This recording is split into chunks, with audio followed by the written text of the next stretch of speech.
Hello, I'm Celestine Hart, and I'm going to show you today what you would learn if you took one of my one-stroke classes. I'm a one-stroke teacher. I was certified in 2005 in the one-stroke painting technique. One-stroke painting is a technique that was invented by Donna Dewberry.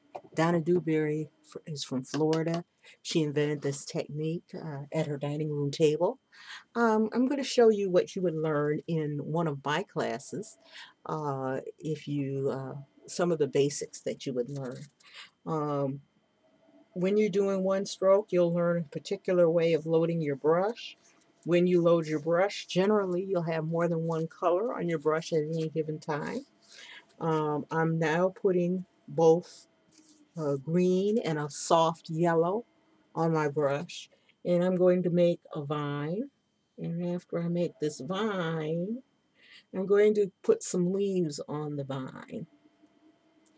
And you'll learn how to control the paints and the strokes to get the best effects. Right now I'm going to attach my leaves to my vine. And let's see. I'm going to put a few more leaves on here so you get the feel. One of the great things about one-stroke painting is that you don't necessarily learn to paint by a pattern or a particular design. What you learn is how different techniques to paint different things, like various styles of leaves, and then you put those together in your own design for your own use. If you do want to copy a design, there are plenty of designs in Donna Dewberry's books and her videos that you can copy. Another thing that we do a lot with one-stroke painting is what's called a wiggle leaf. And here's an example of the wiggle leaf, a rough example. The paper's a little dry, so I'm just going to add a little floating medium to my paints. I'm using folk art paints, and I missed my leaf with the stem, but I'm going to put another leaf on that stem.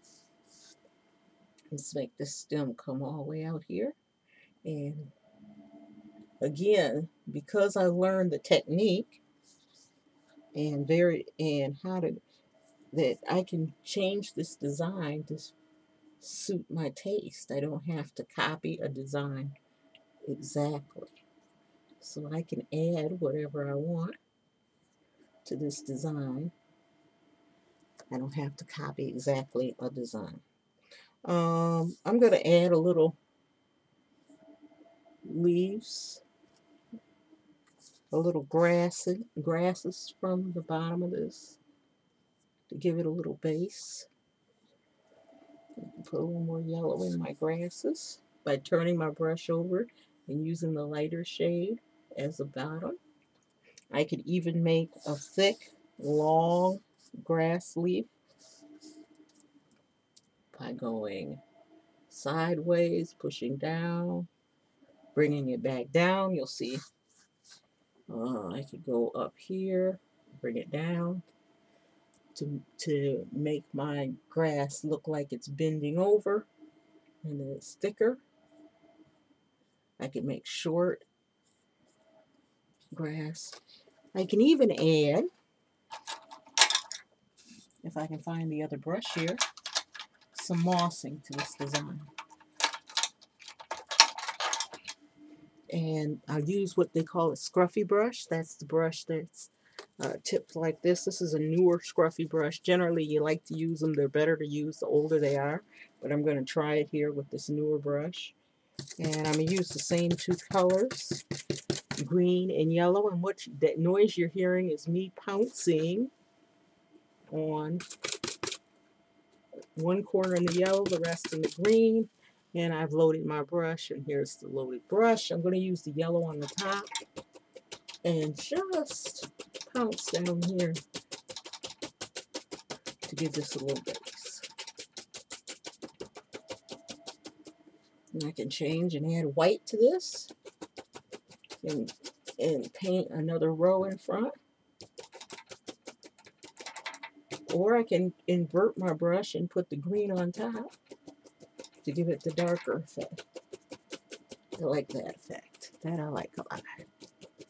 Okay, that's an example of what you can do as far as leaves and vines are concerned using the one-stroke technique. Next, I'll